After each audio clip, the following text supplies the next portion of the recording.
ஒரு கைங்கரியம் பண்ணணுமே அப்படின்னு தோன்றது.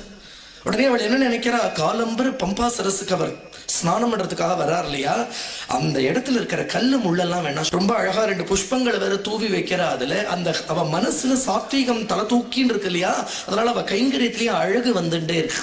பாதையை சுத்தம் பண்ணி வச்சா அடுத்த நாள் இந்த பாதையில புஷ்பங்கள்லாம் வேற தூவி வைக்கிறா. இப்படி அதனால அவர் பார்க்கிறார், யாரோ இந்த பாதையை இப்படி சுத்தம் பண்ணி அழகா கைங்கரியம் பண்ணி பூவெல்லாம் வேற போட்டு வைக்கிறாளே. சிஷ்யர்களை பார்த்து கேட்கிறார், யார் இந்த காரியம் பண்றார், உங்களுக்கு எல்லாம் தெரியுமா?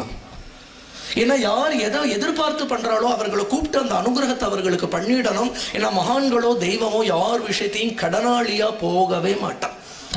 குருநாதருடைய விஷயத்திலேயோ இல்ல பகவானுடைய விஷயத்திலேயோ நம்ம செலவு பண்ற ஒரு நிமிஷமோ இல்ல ஒரு ரூபா பைசாவோ இல்ல நம்ம சரீரத்தால பண்ற உழைப்போ அது 10க்கு 100 திருப்பி தான் கிடைக்குமே தவிர அவ யார் விஷயத்திலையும் கடனாளி ஆக மாட்டேன்.